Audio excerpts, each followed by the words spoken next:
I knew him before he was, a president. He was just a guy who was chasing girls. Every time you went out, he'd come over and be like, "What's the name of that girl?" Have you thought about, if Donald Trump wins, have you thought about the possibility he might use the power of the federal government against you personally? You don't have to be faster than the bear. You just have to be faster than the one kid. You're that one kid, pal. I'm the kid. Yeah, I have, but I'm comforted in the fact that he's coming after you first. That makes you feel better? Yeah. Niemand hätte erwartet, dass ein Hollywood-Star es mit einem politischen Star aufnehmen würde. Aber was George Clooney live im Fernsehen sagte, machte die Welt sprachlos und die Familie Trump sprachlos. In einem kühnen Schachzug ließ Clooney während einer Live-Sendung etwas fallen, was viele als Heiratsbombe bezeichnen, und enthüllte etwas, das Schockwellen bis nach Mar-a-Lago sandte. Und sagen wir es so, Melania hat es nicht gut aufgenommen. Aber was genau hat Clooney gesagt? Und warum hat es einen solchen Nerv bei der ehemaligen First Lady getroffen? Bewerten Sie mit 1, wenn Sie der Meinung sind, dass sich Prominente zu politischen Themen äußern sollten. Oder mit 0, wenn Sie der Meinung sind, dass sie sich aus der Politik heraushalten sollten. Wir wollen sehen, wo Sie stehen. Well, I don't know, what am I supposed to do? Storm the Capitol? It's like... I didn't think people would vote for someone who was so deeply flawed. Donald Trump, that's the thing is people, I have his phone number in my phone book. He was the guy that came to the bars and asked me about which cocktail waitress was single. That's who he was. There's this part of you that just goes, well, that guy shouldn't be president, but I was wrong, and he was, and our democracy, I believe, paid a price certainly around the world. Weil er mehr als nur imaginären Patienten helfen wollte, traf unser Junge eine weise Entscheidung. Er begann, sich behutsam in die dunkle Welt der Politik zu begeben. Und glauben Sie mir, wenn ich sage, dass das nicht immer ganz einfach war. Am Anfang rieten ihm alle, weiterhin ein liebes Kind zu sein. So sind die Dinge nun mal. Wenn Hollywood-Prominente ihre politischen Ansichten äußern, werden sie oft scharf kritisiert. Offenbar sind viele Menschen der Meinung, dass das Auswendiglernen von Texten und das Ausdenken von Gedanken nicht miteinander vereinbar sind. Doch Clooney ließ sich von der Kritik nicht aufhalten. Schrie er und stürzte sich direkt auf unseren Mann. George startete kleine Aktivitäten, um Themen anzusprechen, die ihm am Herzen lagen. Er wurde bekannt für sein Engagement für Flüchtlinge und Menschenrechte. Nach einem Blick auf sein Bankkonto schien er zu denken, weißt du was? Ich habe genug Zeit und Geld, um ein paar Leuten zu helfen. Und das tat er, indem er seine Berühmtheit nutzte, um auf Situationen aufmerksam zu machen, die es nötig haben. Doch Clooney begnügte sich nicht damit, Schecks auszustellen und Reden zu halten. Oh nein, als Trump wie Godzilla mit einem schrecklichen Toupet auf die politische Bühne stürmte, beschloss Clooney, seine Handschuhe auszuziehen, weil er es auf größere Fische abgesehen hatte. Oder, genauer gesagt, größere orangefarbene Wale. Clooney ist seit langem für seine klugen Sprüche bekannt. Aber wenn es um Trump geht, ist er eine Ein-Mann-Show. You've seen this, but he posted in July. So now fake movie actor George Clooney. Yeah. He doesn't know that movies are fake, does he? I don't think so. Clooney should get out of politics and go back to television. Movies never really worked for him. I will if he does. Who never Hannibal came Lecter close is his guy. to making a great movie is getting into the act. He's turned on Crooked Joe like the rats they both are. What does Clooney know about anything? Und ja, Clooney hat sich nicht zurückgehalten. Seine Äußerungen waren so scharf, dass man sie als Waffen bezeichnen könnte. Er bezeichnete Trump als das, was viele ahnten, aber nur wenige öffentlich zu sagen wagten. Das Mikrofon fällt.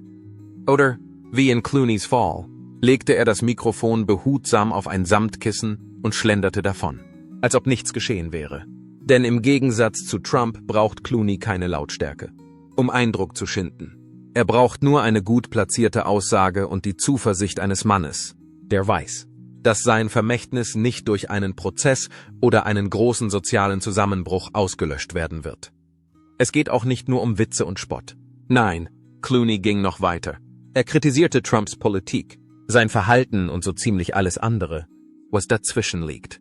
Als würde er eine Liste von Gründen aufzählen, warum Trump nie wieder in die Nähe eines Präsidentensiegels gelassen werden sollte. Seine Äußerungen waren so harsch wie Trumps Haare an einem windigen Tag. Sicher, es ist stylisch, aber jeder kann sehen, dass es sich kaum noch halten kann. Was Clooneys Braten so erfolgreich macht, ist mehr als nur das Thema. Es ist der Kontrast. Hier ist ein Mann, der zweimal Batman gespielt hat und dem es mühelos gelang, stilvoll auszusehen. Jetzt tut er hier draußen etwas wesentlich Gefährlicheres. Er ruft einen ehemaligen Präsidenten ohne zu zögern aus. Es ist, als würde man David gegen Goliath kämpfen sehen, wenn er schöner wäre, Armani trüge und eine schönere Haut hätte. Und lassen Sie uns über die Energie sprechen. Clooney verfolgte Trumps Äußerungen, als ob er auf der Suche nach dem letzten schrecklichen Kerl auf der Erde wäre. Nicht im Zorn, sondern mit Präzision. Eifriger als Trump nach einem Eimer Brathähnchen und zusätzlichen Servietten sucht. Er kritisierte Trumps spaltende Rhetorik, seine diktatorischen Tendenzen und seine Fixierung darauf, eher Barrieren als Brücken zu bauen. Und das alles, während er zweifellos in Italien Cappuccino trinkt und sich fragt, warum Amerika ihm weiterhin Material schickt. Was also zeichnet Clooneys jüngste Kritik aus? Sagen wir einfach. Er hat kein Blatt vor den Mund genommen. Er hat sie zerkleinert, mit Sarkasmus gewürzt und heiß serviert. Er warf Trump vor, die Art von Anführer zu sein, die beängstigende Orte ruhig erscheinen lässt. Ich habe in Horrorfilmen schon Beängstigenderes gesehen, sagte er, während er wahrscheinlich Drehbücher für Rollen als Spion durchstöberte, der Tyrannen mit einem Lächeln und einem Drink vernichtet. Denn, seien wir ehrlich, Clooney kritisiert nicht einfach nur, er seziert mit Stil. Das war auch keine typische Prominentenrede. Sie war strategisch, mit historischem Hintergrund, moralischer Klarheit und Clooneys charakteristischem Charme, der den Glauben an die Diplomatie wiederherstellt. Er hat Trump nicht einfach nur beschimpft. Er demonstrierte die Gefahren seiner Führungsrolle, die Zerbrechlichkeit seines Egos und die Lächerlichkeit seines Anspruchs auf Größe. Er erinnerte uns daran, dass man Feuer manchmal nicht mit Feuer, sondern mit Eis und vielleicht mit einem gut sitzenden Anzug bekämpfen kann. So fühlt sich George Clooneys Entscheidung, Trump zu arresten, weniger nach prominenten Politik als vielmehr nach poetischer Gerechtigkeit mit Sonnenbrille an. Denn wenn man sein Leben auf Brillanz, Eleganz und Ocean's 11 aufgebaut hat, fühlt es sich nicht übertrieben an. Wenn man plötzlich sagt, dieser Typ ist ein FASCIST, es fühlt sich wie Erleichterung an. Und irgendwo googelt Trump, wie man Sarkasmus verklagt, während er durch sein Pfannkuchen-Make-up schwitzt. Denn seien wir ehrlich, er kann Beleidigungen von Leuten vertragen, die er nicht mag. Aber wenn ein Typ, der in The Descendants mitgespielt hat, dich ausschimpft, tut das mehr weh, als wenn du dich während eines Zoom-Chats versehentlich auf eine Rolle Kleingeld setzt. Also bleibt dran, Leute, denn wenn Berühmtheiten wie Clooney reden, hört die Welt zu. Und wenn sie jemanden wie Trump mit Substanz, Eleganz und ohne mit der Wimper zu zucken lächerlich machen, ist die Wahrheit lauter als die Lacher. One person who may be just as confident as Donald Trump is George Clooney when he's talking about Donald Trump. There's not going to be a President Donald Trump. That's not going to happen. It's not going to happen because we're not going to be used. Fear is not going to be something that we're going to, that's going to be. Wenn es Ihnen Spaß macht, die wahren Geschichten hinter den Persönlichkeiten des öffentlichen Lebens zu entschlüsseln, sollten Sie unbedingt die Schaltfläche Abonnieren drücken und die Benachrichtigungen aktivieren, damit Sie keine atemberaubenden Enthüllungen verpassen. Um es einfach auszudrücken, es geht um Folgendes. Während Trump hier draußen verzweifelt versucht, seinen Status als Amerikas lautester unbezahlter Kommentator zu allem, von Windmühlen bis hin zu Frauenrechten, zurückzuerobern, wurde George Clooney, der Mann, der früher Preisverleihungen moderierte und dabei aussah, als wäre er gerade aus einer Zeitschriftenwerbung für Hautpflegeprodukte gelaufen, jetzt plötzlich als politische Stimme ernst genommen. Er hält Vorträge, er sammelt Geld, er beeinflusst die öffentliche Meinung. Und das Schlimmste daran ist, dass er all das tut, ohne China zu erwähnen oder die Tatsache, dass er Obama für die Entstehung von Stürmen verantwortlich macht. Das allein sollte ausreichen, um Trump in einen Zustand des völligen Schreckens zu versetzen. Im Gegenteil, Leute, die Dinge werden noch viel schlimmer werden. Es ist viel schlimmer. Denn Trump verachtet nicht nur Kritik. Er verachtet die Tatsache, dass jemand, der attraktiver, anziehender und viel sympathischer ist, ihn überwältigen kann. Es ist so, als würde man miterleben, wie der Klassenclown durch einen Mann ersetzt wird, der in Armani gekleidet hereinspaziert und prompt den Vorsitz der Schülervertretung gewinnt. Der einzige Unterschied besteht darin, dass Clooney mit echtem Material und nicht mit Schulgeist antritt. Plötzlich interessiert sich jeder für das, was vor sich geht. Und jetzt kommt die Explosion. Achten Sie darauf, Ihre Großbuchstaben zu sperren. Der unkontrollierte Twitter-Sturm, der aussieht, als sei er einem Waschbären geschrieben worden, der Zugang zu seinem Telefon hatte, während er einen Koffeinabsturz erlebte, ist offensichtlich geworden. Ja, Trump hat genau das getan. Was er am besten kann, nämlich versagt. Er hatte den Verstand verloren. Zweifellos, bis zu einem gewissen Punkt. Es ist, als hätte ihm jemand gesagt, dass glutenfreies Brot entwickelt wurde, um seine Ernährung zu erschweren. Noch einmal. Er hat sich an Clooney gerächt, als ob er eine persönliche Beleidigung gegen ihn hätte. Ich meine, seien wir ehrlich, er hat es bis zu einem gewissen Grad getan.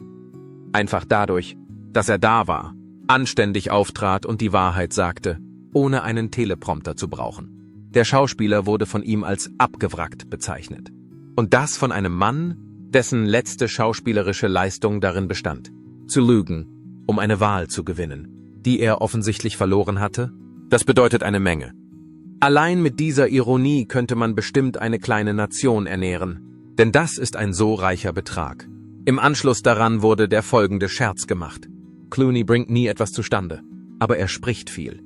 Denn als wir das letzte Mal nachsahen, beteiligte sich Clooney aktiv an Aktivitäten wie der Organisation von Wählermobilisierung, der Ausrichtung von Spendenaktionen und der tatsächlichen Unterstützung von Themen. Anstatt einfach nur bei Kundgebungen aufzutrumpfen, bei denen die Leute stärker applaudieren, als sie glauben, dass sie sollten.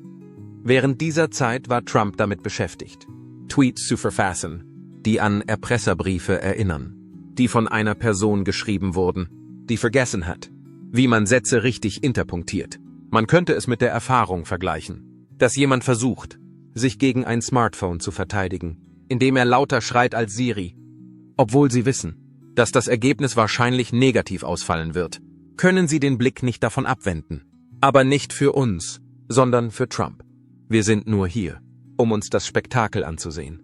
Denn, Leute, Trump hat schon immer eine Vorliebe für eine bestimmte Freizeitbeschäftigung gezeigt, sich an berühmten Menschen zu rächen, die die Dreistigkeit besaßen, ihn zu kritisieren. Gleich auf mit dem Fahren eines Golfwagens in den Gegenverkehr und dem Bestellen von Big Macs über eine Gegensprechanlage, die für den militärischen Einsatz gedacht ist. Aber dieses Mal war es nicht einfach ein anderer Komiker, der sich über ihn lustig machte. Dieses Mal war es etwas mehr. Diese Person war George Clooney. Er ist der Typ, der Mythos und der Silberfuchs, der mehr Einfluss hat als die gesamte Twitter-Geschichte von Trump zusammen. Außerdem hat es den Anschein, dass Donny Diapers nicht in der Lage war, mit diesen Umständen umzugehen. Das liegt daran, dass die Leute aufpassen, when Clooney redet. Als Reaktion auf Trumps Äußerungen lachen die Menschen entweder, weinen oder tun beides. Es handelt sich nicht um eine präsidiale Antwort, sondern eher um ein männliches Kind, das Konfetti in einen Ventilator wirft und es trotzdem als Sieg verkündet. Daher ist die Tatsache, dass die Menschen eher Clooney als Trump Aufmerksamkeit schenken, zweifellos das Unglücklichste für Trump. Er wird zitiert, seine Kommentare werden geteilt und Interviews mit ihm werden gesehen. Doch plötzlich ist Trump nicht mehr der einzige Prominente im Raum. Er ist nichts weiter als ein Reality-TV-Moderator, der den Verstand verloren hat und weiterhin die Hauptvorstellung stört. Und während Trump darüber schimpft, dass er Fans verliert und Feinde bekommt, die er nie gewollt hat, trinkt Clooney wahrscheinlich in Italien einen Cappuccino, sieht verdammt cool aus und schreit die internationalen Staatsoberhäupter nicht an, sondern gibt ihnen das Gefühl, dass sie gehört werden. Wie Sie wahrscheinlich wissen, handelt es sich dabei um die typische Kombination aus Unsicherheit und Verschwörungsglauben. Man könnte sagen, ein Schauspieler, der größer ist als alle anderen, denkt, er könne über Politik reden. Ich bitte Sie, ich habe hohe Gebäude gebaut. Im Fernsehen hatte er eine Rolle als Arzt. Und dann machte Trump plötzlich versehentlich alle darauf aufmerksam, dass er derjenige war, der in Home Alone 2 mitspielte, während Clooney sowohl auf dem Bildschirm als auch außerhalb Leben rettete. Okay? Leute, die Zerstörung war nicht das Einzige, was gemacht wurde. Das Ereignis wurde im Fernsehen übertragen, geteilt, geliebt und in Erinnerung behalten, bis es in Vergessenheit geriet. Wenn Sie sich fragen, ob Trump als Sieger aus der Wahl hervorgegangen ist oder nicht, lautet die Antwort, dass er es nicht war. Im Vergleich dazu hat er lediglich George Clooney in eine präsidialer aussehende Person verwandelt. Und um die Wahrheit zu sagen, ist das vielleicht der größte Verlust von allen. So now, fake movie actor George Clooney, Yeah, he doesn't know that movies are fake, does he? I don't think so. Clooney should get out of politics and go back to television. Movies never really worked for him. I will if he does. Who never Hannibal came Lecter close is his guy. to making a great movie is getting into the act. He's turned on Crooked Joe like the rats they both are. What does Clooney know about anything? Jetzt stellen Sie sich Folgendes vor. Trump, der gerade eine Golfpartie beendet hat, bei der er sich wahrscheinlich damit gebrüstet hat, zweimal gewonnen zu haben, ist verblüfft, als er erfährt, dass Clooney sich über ihn geäußert hat. Etwas, das wahrscheinlich intelligent ist. Etwas, das scharfsinnig ist. Und etwas, das besonders genau ist. Und anstatt es als normales menschliches Wesen abzutun, dessen Haut dicker ist als ein Post-it-Zettel, verhält er sich weiterhin so wie immer. Er gerät in einen Rausch, schreit auf und beginnt dann, eine neue Version der Realität zu konstruieren, in der Clooney kein anerkannter Menschenfreund ist, sondern einfach nur eine weitere Person, die seinen Ring küssen muss. Denn wie es scheint, braucht man keine Fakten, wenn man ein Gehirn hat, das so groß ist wie Trumps Ego und die Aufmerksamkeitsspanne eines Goldfischs auf TikTok. Ein Kontext ist nicht erforderlich. Forschung von grundlegender Natur? Das ist in der Tat eine Fake News. So wie er in Mar-a-Lago einen Ausverkauf veranstaltet, fängt er an, Leute mit Obszönitäten zu beschimpfen. Es geht nicht einmal darum, dass Clooney beliebt ist. Er ist nicht stark. Er hat alle seine Siege verloren. Während Trump versucht, Diplomatie zu buchstabieren, ohne Google zu benutzen. Sponsored Clooney Discreet Flüchtlingslager. Genießt Espresso in Italien und spielt in Filmen mit, die tatsächlich für den Oscar nominiert werden. All dies geschieht, während Trump versucht, sie zu buchstabieren. Da der Broadway keine Fakten braucht, ist die Diskussion um die Präsidentschaft eher so, als würde man jemandem bei einem Wutanfall zusehen. Alles, was es braucht, ist ein starker Text. Doch wie es scheint, wurde Trump nie für die Schulaufführung gecastet. Aber jetzt wird es erst richtig interessant. Trump scheint wirklich verblüfft zu sein von der Vorstellung, dass Prominente in der Lage sind, sich für wohltätige Zwecke zu engagieren. Das heißt, er glaubt immer noch, dass Wohltätigkeit darin besteht, einen Scheck auszustellen und dann sofort zu verlangen, dass eine Statue zu seinen Ehren errichtet wird. Clooney hingegen hat einige ernsthafte Geschäfte getätigt. Anstatt seine Popularität auszunutzen, um sein eigenes Ego zu stärken, hat er sich mit Flüchtlingen getroffen, Lobbyarbeit bei internationalen Politikern geleistet, vor den Vereinten Nationen gesprochen und allgemein seinen Ruf genutzt, um anderen Menschen zu helfen, was schwer zu erreichen ist, wenn das eigene Ego bereits die Hälfte eines Golfplatzes einnimmt, wenn wir mal ganz ehrlich sind. Und dennoch zeigt sich Trump erstaunt, empört und verhält sich so, als ob Clooneys Einstieg in die Politik eher als eine Art Verrat, denn als eine andere Form der Führung betrachtet werden könnte. Denn es hat den Anschein, dass Trump nichts als echt anerkennt, was nicht gegen Windmühlen kämpft oder die Macht an sich reißt. Die Wahrscheinlichkeit ist groß, dass er Humanität für nichts anderes hält als für einen schicken Namen, um würdevoll zu verlieren. Ehrlich gesagt, Leute, das ist der herzzerreißendste Aspekt der Situation. Es reicht nicht aus, dass Trump Clooney beleidigt hat. Er tat es mit dem Verständnis, das man von einer Person erwarten würde, die die Vereinten Nationen für nichts anderes als einen Ort für eine Kundgebung hält. Denn wenn man sich mit einer so dichten Echokammer umgibt, die so sehr von Ja-Sagern und Verschwörungstheorien abgeschirmt ist, wirkt man am Ende weniger wie ein ehemaliger Präsident und mehr wie ein Kind, das den Mond anschreit. Daher ist es wahr, dass Trump dieses Thema verlegt hat, bevor er überhaupt seine Lippen geöffnet hat. Vor allem aufgrund der Tatsache, dass, wenn man jemanden verfolgt, der seine Berühmtheit wirklich für das Gute einsetzt und alles, was man zu bieten hat, eine Handvoll verrückter Tweets und ein verzweifeltes Verlangen nach Bestätigung ist, man keinen Standpunkt vertritt. Man demonstriert lediglich einen. Das liegt vor allem daran, dass Clooney am Ende nicht antworten muss.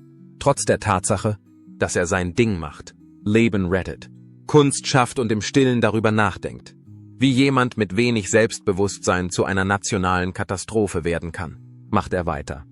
In der Zwischenzeit ist Trump hier drüben und redet sich ein, dass er gewonnen hat, während er sich in Wirklichkeit nur verbrannt hat.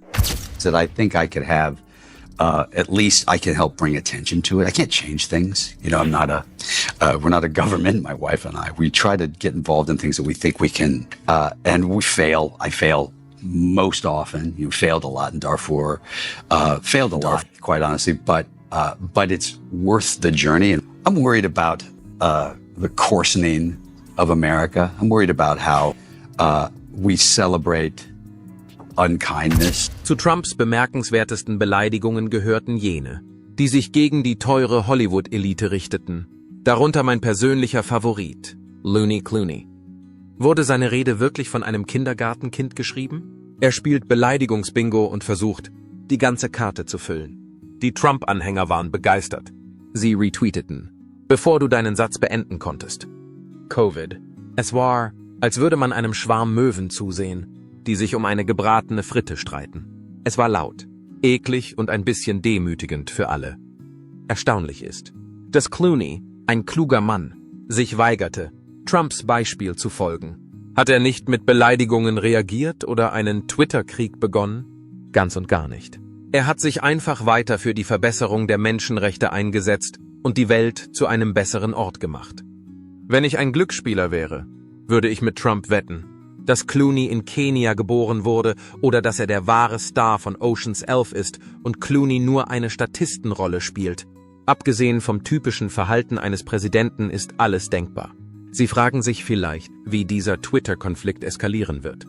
Aber es scheint, dass er Wichtigeres zu tun hat, als sich mit einem erwachsenen Mann zu streiten, der nachts um 3 Uhr aus dem Badezimmer twittert. Das Problem mit diesem Twitter-Ausbruch ist, dass er dem alten Donny geschadet haben könnte. Denn während seine Anhänger jubeln, rollt der Rest Amerikas so sehr mit den Augen, dass sie ihr eigenes Hirn sehen können. Wenn man einen bekannten Schauspieler kritisiert, der seine Freizeit damit verbringt, Flüchtlingen zu helfen, kommt man nicht gerade als der nette Kerl heraus, der es wusste. Schnappt euch Popcorn, denn diese Hollywood-Schlacht wird heiß werden. Erinnern Sie sich an George Clooney, den idealisierten Arzt aus dem Fernsehen? Sein Stethoskop wurde durch ein politisches Megafon ersetzt und er zögert nicht, es zu benutzen. Aber wie kann unsere silberhaarige Schönheit die orangefarbene Bedrohung bekämpfen? Werfen wir einen Blick auf Clooneys politisches Arsenal. Lassen Sie uns zunächst über Clooneys filmische Brillanz sprechen. Aber seien wir ehrlich, dieser Mann kann viel mehr, als nur Filme großartig aussehen zu lassen. Er hat schneller politisch brisante Filme produziert, als Trump Unsinn twittern kann. Viel Glück und einen schönen Abend. Dieses schwarz-weiße Meisterwerk verspottet zum Beispiel den McCarthyismus. Aber seien wir ehrlich, es zielt auch auf die aktuelle Welle der Hexenjagden ab. Und von den Iden des März ganz zu schweigen. George dominiert nicht nur die Kinoleinwand. Clooney schien "Halt mein Bier" zu rufen, nachdem er in eine Kristallkugel geschaut und das Chaos der Wahl 2016 gesehen hatte. Ich mache daraus einen Film, wie schön auch immer. Er hat auch seine finanziellen Fähigkeiten in einer Weise unter Beweis gestellt, die Trumps 2 Gehälter in den Schatten stellen würde. Wir sprechen hier von millionenschweren Banketten für Hillary Clinton-Anhänger. Er hat $500.000 für die Kampagne March for Our Lives gespendet und führt Spendenaktionen durch, die weitaus beeindruckender sind als der übliche Kuchenverkauf. Es scheint, dass jemand sein Wort hält, im Gegensatz zu einer Person, die geschworen hat, ihre Kampagne selbst zu finanzieren, es aber letztendlich nicht tat. Sie werden sich vielleicht fragen, ob Clooney trotz seines Geldes die nötigen Verbindungen hat. Trump hat weniger hochrangige Verbündete als unser kleiner George. Honeys Firma ist gescheitert. Zu seinen Freunden gehören die Bidens, die Obamas und fast alle anderen bekannten Demokraten. Er sammelt nicht nur Selfies. Durch diese Kontakte setzt er sich für syrische Flüchtlinge und Maßnahmen in Darfur ein. Clooney war eine politische Ein-Mann-Abrissbirne. Aber das ist noch nicht alles, denn es scheint, dass es nicht ausreicht, ein professioneller Schwätzer, politischer Spender und Filmstar zu sein. Clooney beschloss, seine eigene gemeinnützige Stiftung zu gründen, während Donny versucht hat, Straßensperren zu errichten, was gleichbedeutend damit ist, mit dem Finger auf alles zu zeigen, wofür Trump steht. Hat die Clooney Foundation for Justice die Neuansiedlung von Flüchtlingen aktiv unterstützt. Sie hat sogar mit UNICEF zusammengearbeitet, um syrischen Flüchtlingskindern zu einer Ausbildung zu verhelfen. Berichten zufolge sagte Clooney, ich nehme die Herausforderung an. Was steht als nächstes auf Clooneys Hitliste? Nachdem er Trumps Agenda geprüft hat? Gerüchten zufolge arbeitet er an einem neuen Projekt, das Trump zu seinem beliebtesten Twitter-Nutzer machen wird. Manche sehen darin eine vernichtende Dokumentation über die Versäumnisse der Trump-Regierung. Einige glauben, dass es sich um eine bissige Komödie handelt. Die. Was auch immer es ist. Saturday Night Live unbedeutend erscheinen lassen wird. Trump wird zweifellos um 3 Uhr morgens zu seinem Telefon greifen. Bereit, eine wütende Salve von Tweets abzusetzen. Es sieht so aus, als hätte unser kleiner George eine Idee. Aber die entscheidende Frage ist, ob das alles wirklich einen Unterschied macht oder ob es sich nur um Hollywood-Gerede handelt. Seine Spendensammlungen haben Millionen von Dollar für demokratische Rennen eingebracht. Auch die Popkultur hat einen großen Einfluss. Clooney hat nicht nur schöne Augen, sondern macht mit seiner Arbeit auch auf globale Probleme aufmerksam, die Trump lieber ignorieren würde. Leute, schnallt euch an. Denn für unseren Silberfuchs wird es jetzt heiß. Es hat sich herausgestellt, dass das Stoßen des orangenen Bären schreckliche Auswirkungen hat. Wer hätte gedacht, dass unser George so viel Spaß an Trumps böser Liste hat? Auch wenn die rechten Medien Donald Trump immer wieder gerne auf den Arm nehmen, geht es nicht nur um Mistelzweige und Zuckerstangen. Clooney ist ein noch fauleres Ei, als der Verrätermeister ihn beschrieben hat. Ist das nicht absurd, einen Hund als schrecklich zu bezeichnen, weil er auf Trumps vergoldete Toilette uriniert hat? Ist gleichbedeutend damit, dass unser idealisierter Menschenfreund uns verlässt? Das Schlimmste daran ist, dass Clooney nicht die Absicht hat, aufzugeben. Er war empört, als er erfuhr, dass er auf einem Kartenspiel steht, das Verräter während Trumps Präsidentschaft aufspüren soll. Hat er geweint? Hat er sich verstellt? Nein, ich bin ziemlich stolz darauf. Seine Brust blähte sich auf, als er sprach. Er erinnert sich an die Anweisungen seines Vaters, sich für die Schwächeren einzusetzen. George wendet Gewalt an, um andere mit weniger Autorität zu verteidigen, auch wenn seine Familie mehr Drama erlebt als das Finale einer Bachelor-Staffel. Trotz der Kritik und Drohungen scheint er seinen eigenen Obi-Wan Kenobi in seinem Ohr flüstern zu hören. Clooney setzt sich mit aller Kraft dafür ein. Seine Handlungen gehen über die bloße Verurteilung von Trump hinaus. Seien wir doch mal ehrlich. Es geht um mehr als nur um den Kampf Clooney gegen Trump, auch wenn er das scheinbar von den Dächern schreit. Es geht um den Preis dafür, dass man der Macht die Wahrheit sagt. Es geht darum, was passiert, wenn man den Mut hat, sich dem großen Tyrannen auf dem Spielplatz entgegenzustellen. Und der Preis ist beträchtlich, das verspreche ich Ihnen. Sie geht über beleidigende Tweets und abfällige Namen hinaus. Es gibt echte Gefahren, Ängste und Auswirkungen. Wird Clooney sich den Forderungen beugen? Wird er aufhören, Magerhüte zu kaufen und anfangen zu twittern? Wie großartig die Mauer ist? Das ist genauso möglich, wie dass Trump seine Fehler zugibt oder sich einen Vollbart wachsen lässt. Ganz und gar nicht. Unser junger Mann, George, spielt schon seit einiger Zeit. Eigentlich hat er jedem etwas zu sagen. Ich hoffe wirklich, dass er betont, dass man diejenigen angreifen sollte, die stärker sind als man selbst, während man diejenigen verteidigt, die weniger stark sind. Sein innerer Robin Hood scheint sich durchzusetzen. Allerdings stiehlt er. Anstatt von den Reichen zu nehmen, um den Armen zu helfen, wird Trumps Donner an das Volk weitergegeben. Clooney scheint nicht die einzige bekannte Persönlichkeit zu sein, die ein Problem mit Trump hat. Donald Trump scheint von Hollywoods eigener politischer Partei geächtet zu sein. Aber bewirken diese Prominenten wirklich etwas? Oder liefern sie einfach nur mehr Stoff für Trumps Tweets? Seien wir ehrlich, Anti-Trump-Promis sind jetzt beliebter als Avocado-Toast. Jeder auf Instagram wird plötzlich hochpolitisch. Von Taylor Swift bis Robert De Niro, der bei Preisverleihungen F-Bomben fallen lässt. Es scheint, als würden sie darum wetteifern, wer Trumps Gesicht am stärksten orange färben kann. Die Hauptfrage ist, ob diese bekannten Persönlichkeiten der Sache dienen oder schaden. Einerseits werden sie von Millionen von Menschen aufmerksam verfolgt. Meryl Streep schien sich direkt an die Republikanische Partei zu wenden, als sie Trump bei den Golden Globes anprangerte.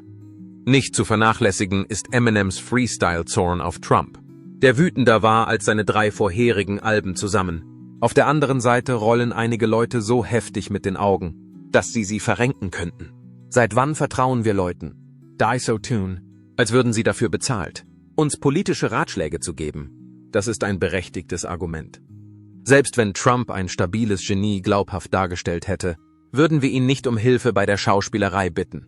Nun, Clooney verfolgt einen etwas anderen Ansatz als die anderen Hollywood-Stars. Während einige Prominente auf Twitter auf sie einprügeln, hat Cher Clooney einen längerfristigen Plan. Er redet nicht nur viel, wenn es um politische Spendenaktionen und humanitäre Bemühungen geht, sondern geht auch mit gutem Beispiel voran. Er ist gewandt, gerissen und hat immer einen einprägsamen Einzeiler parat, was ihn zum James Bond des politischen Aktivismus macht. Allerdings hat Trump die Unterstützung von Prominenten zu einer wirksameren Waffe gemacht als seine Krawatte. Denn nichts sagt so sehr, ich bin auf der Seite des Volkes wie ein Mann, der glaubt, er sei Jesus und der Verantwortliche bei Charles. Er hat seine eigenen prominenten Unterstützer, darunter Kanye West und Scott Baio. Das ist der Punkt, an dem die Dinge interessant werden. Durch diese prominenten Auseinandersetzungen werden die jungen Menschen jedoch zunehmend politisch informiert. Es scheint, als hätten sie C-SPAN in MTV umgewandelt. Kinder interessieren sich jetzt mehr für die Wählerregistrierung als für TikTok-Herausforderungen. Wer hätte gedacht, dass ein Hauch von Prominenz das Interesse der Generation Z an der Demokratie wecken würde? Das alles ist eine tolle Geschichte für die Medien. Natürlich ist es eine große Nachricht, wenn ein Prominenter auf Trump niest. Man könnte meinen, dass diese Superstars selbst für das Amt kandidieren würden. Aber mal ehrlich, würde es irgendjemanden überraschen, wenn der nächste Präsident der Rock nach Trump wäre? Der traurigste Aspekt ist, dass all diese prominenten Wahlkämpfe die Vorschriften ändern könnten. Heutzutage geht es um mehr als nur grandiose Reden und Spendenaktionen. Diese Prominenten nutzen ihre Plattformen, um andere zu erziehen, zu motivieren und gelegentlich auch zu verärgern, damit sie aktiv werden. Sie verwandeln Preisverleihungen in Parodien auf die Trump-Regierung und rote Teppiche in politische Versammlungen. Außerdem ist die Aktion nicht auf Amerika beschränkt. Berühmtheiten aus der ganzen Welt machen mit. Boris Johnson hat die Love Actual-Behandlung bekommen, allerdings ohne den Charme britischer Prominenter wie Hugh Grant. Wir wollen nicht voreilig sein, aber es sieht so aus, als ob sich eine globale Prominentenallianz bildet, um die Kräfte von, nun ja, wofür auch immer Trump steht, zu bekämpfen. Letzten Endes liegt die ultimative Star Power bei den Wählern. Wenn sich die Russen nicht einmischen, bleibt die konventionelle Demokratie allen prominenten Befürwortern auf der Welt überlegen. Leute, es sieht so aus, als würde unser silberhaariger Held Clooney nicht nur die Fäuste in die Kameras strecken. Auch wenn es im Moment nicht gerade zum Lachen ist, spielt er das lange Spiel und versucht, auf der richtigen Seite der Geschichte zu stehen. Denn, wie Clooney selbst sagte, ist das Konzept, auf der richtigen Seite der Geschichte zu stehen, im Moment nicht sehr attraktiv. Es ist wunderbar, das hinterher zu tun. Diskutieren Sie aufgeschobene Vergnügungen. Das Schlimmste an Clooneys Karriere als Prominenter und Aktivist ist, dass er nicht allein ist. Experten glauben, dass immer mehr bekannte Persönlichkeiten in die Politik eintreten werden. Es ist wie eine Liga für soziale Gerechtigkeit in Hollywood, nur mit mehr Twitter-Argumenten und weniger Spandex. Wer weiß, vielleicht kandidiert The Rock wieder für ein Amt. Riechen Sie, was die Demokratie kocht? Werden George Charme und Gewissen gegen Donnys Tiraden und Wutausbrüche in Clooney vs. Trump gewinnen? America. Das Spektakel ist noch lange nicht vorbei. Es ist nicht das erste Mal, dass Clooney die Macht in Frage stellt, und es wird auch nicht das letzte Mal sein. Aber dieses Mal haben seine Worte vielleicht eine Grenze überschritten oder endlich die Wahrheit gesagt, vor der andere zu viel Angst hatten. Glauben Sie, dass George Clooney aus der Reihe tanzte oder einfach nur mutig war? Schreiben Sie uns Ihre Meinung in die Kommentare. Wir lesen jeden einzelnen. Drücken Sie auf den Gefällt mir-Button, wenn dieses Video Sie zum Nachdenken gebracht hat. Vergessen Sie nicht, den Newsletter zu abonnieren, um mehr über die Momente zu erfahren, die Popkultur und Politik gleichermaßen erschüttern. Bis zum nächsten Mal. Bleiben Sie neugierig und bleiben Sie wachsam.